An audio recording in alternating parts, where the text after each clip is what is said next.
Cape Girardeau Storytelling Festival is just around the corner, coming up April the 13th to April the 15th. Rhodes is a history professor at Southeast Missouri State University and a Storytelling Festival co-producer. Joel Rhodes, thank you so much for coming by to talk with us. Thanks for having me, Jacob. First off, let's just talk kind of basically. I mean, what's a storytelling festival? Well, I think one of the hardest things that we've tried to get across, or one of the toughest jobs we have, is educating people about storytelling, because almost like no other performance art or visual art, there is a real shared experience, a real face-to-face element to storytelling between the teller and the audience. The teller tries to transfer the story, whether or not it's an image or an emotion or a detail, and then the listener kind of co-creates it, because you then internalize that. You think about things that you've done in your past, teachers you've had, favorite pets you've had, and in that way it's a real shared experience that you don't get anyplace else. It's like where the theater of the mind meets the theater of the stage. It's really cool. The one thing that I think the similarity between that and perhaps stand-up comedy, I think, is it seems to be there's some interlap there. I think that's a logical point of departure for people, is that it's probably closer to stand-up comedy, but the real difference is that it runs the real gamut of emotion. You've got people like Bill Lepp, who we've had several times, who is an absolute giant in the storytelling community, really funny, but then he also has very poignant stories, and some are very personal, some are traditional, so it's comedy, but it really runs the range of the human experience. And like I said, you get this vicarious element to it, because you can tap into, oh, I've been there, I know that person, I've done that. Well, this next storytelling festival coming up April the 13th through the 15th. Who are some of the guests that we have on the schedule this time around? Well, we've got a couple of people that, again, are the best of the best. We really try to bring in just the cream of the crop. But we've got two people that folks will recognize from the very first festival. One is Dan Ketting out of Champaign-Urbana, and the other is Sheila K. Adams from Sodom, North Carolina. And Sheila K., very Appalachian, very traditional in her tales and ballads. Dan grew up in a Croatian neighborhood in Chicago, so he's got incredibly vibrant ethnic stories. But both of those are people that we felt so highly about that we brought them in the inaugural festival, and we're just now getting around to bringing them back.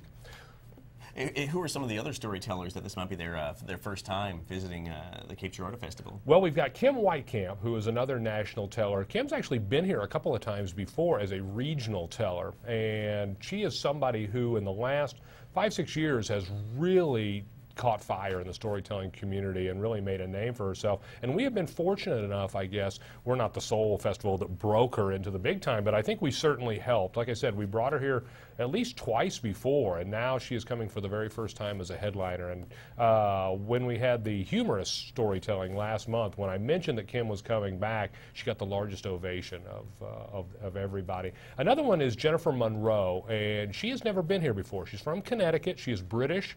I saw her at the Jonesboro, the National Festival, several years ago. Just absolutely loved her, and she's finally going to make her debut here in Cape Girardeau. I think people are going to get a real kick out of her.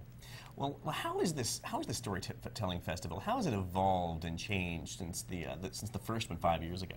Well, one of the things, like I said, that we have consistently tried to do is educate people about storytelling, because the misperception is that it's something that is done at the library with fourth graders sitting around crisscross applesauce listening to Little Red Riding Hood.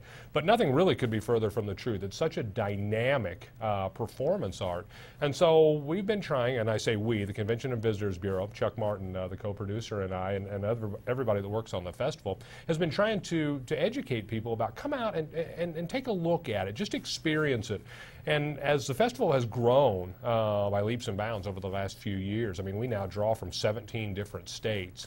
I think more and more people here in Cape Girardeau who have come out have become fans. I mean, we have some folks in town that are absolutely fanatical about it now. They have immersed themselves in storytelling, and they're our dyed-in-the-wool core group. We have one gentleman, as a matter of fact, who has made it his own personal mission every year to bring more and more of his friends, and he offers them a money-back guarantee. If they don't like it, he will return their money to them, and he's never had to return any money. Well, tell us a little bit about the humorous storytelling event that we had in January here at Southeast Missouri State University. How was the reaction to that? How'd that go? It was fantastic. What we tried to do, we have the main festival in April that you mentioned, the 13th, 14th, and 15th. That's a 3-day festival under tents, the traditional storytelling setting. We also have the ghost stories. We've been doing that for 5 years in October, and to try to create another event to support and to educate people about the April Festival, we did a night of humorous storytelling in January. And again, we brought two of the funniest people that I've ever met, Bill Lepp and Kevin Kling. And we had it at Rhodes Theater. It's the first indoor event that we've ever done. And we sold it out. It was fantastic. We had hundreds of people. I think the outpouring of support and laughter was incredible. And it just, every time we do something, we add a few more fans, a few more people to the base. You know, for that one-day event, it was just, we did a matinee performance and an evening performance. We drew from 6 different states. We had people that came from Wisconsin for a 2-hour show. We had people that came from Oklahoma, from Mississippi. That to me tells me that the message is getting out there, and still word of mouth is by far and away our best marketing. And it's slow and steady, but we are growing that community here. So coming up at this next storytelling festival, is there anything that's going to be new, anything that's going to be different this time around? Well, we're going to open it up perhaps to food vendors to come out, and so you can actually get a pretty tasty meal down there. Probably, I would imagine, at the River Campus tent. For the April Festival, we have 2 tents. One set up down on Main Street, which is by the Red House.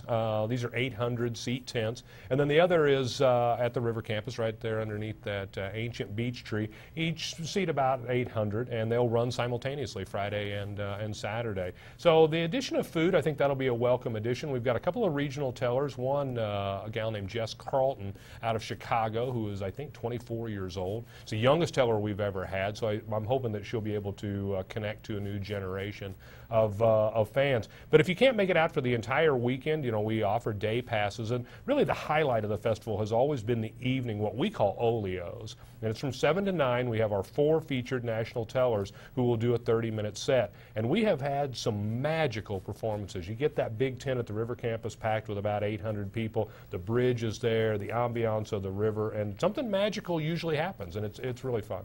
Well, you mentioned Oleos. What exactly is an Oleo? Well, it's an old vaudevillian term, and I had to be educated on this myself because I heard storytelling people talk about an Oleo. It's essentially a showcase. It's a way for you to come out and get a sampling of the various styles. And my job really as co-producer, Chuck handles the really heavy lifting stuff. He does the business stuff and the marketing stuff, and he and his incredible staff at the CVB, they do that stuff. I handle the talent, be that as it may. So I get to pick the storytelling people. I get to pick the tellers. So I travel around to festivals all over the country, primarily to Jonesboro for the National Festival and out in Utah. And really the trick, I guess, is to pick tellers that have styles that are very compatible or very contrasting. Some are very funny, like Bill Lepp. Some are very traditional, like Dan Ketting. Some are very mountain, like Sheila K. Adams. Some are more singer-songwriter. So I try to pick folks that I think will play well here in Cape Girardeau. Some storytellers play better here in Southeast Missouri than others. But really, it's no more complicated than if I like them, I invite them to tell. It's no more complicated than that. What are some of the trends that you've seen over the last 5 years in co-producing this production? Well, the storytelling community, I think most of the national tellers come from an Appalachian background, and it's not surprising that's where storytelling in its modern incarnation came from. I mean, storytelling is probably the most primal form of entertainment, but really since the 1960s, the storytelling movement has evolved, and a lot of those people came out of the Southern storytelling tradition. And so guys like Donald Davis from North Carolina, Sheila K. Adams, Bill Lepp, Kim Wycamp, also came out of that, and they have a very southern flavor. But there seems to be more of an urban push a little bit lately. There's a phenomenon known as moth storytelling, which is really taking root in the nation's cities right now. It's very trendy. It's kind of like a spoken word performance, kind of like a poetry reading. And in some cases, they have storytelling slams where they do it competitively. So I don't know that that's eclipsing the good old traditional folksy storytelling, but it's certainly a trend. Joel Rhodes is one of the co-producers for the Cape Girardeau Storytelling Festival. He's also a history professor at Southeast Missouri State University. Dr. Rhodes, thank you so much for coming by. It's been a pleasure. Jacob, thanks for having me. Tickets are available at capestorytelling.com and at the Cape Girardeau Convention and Visitors Bureau.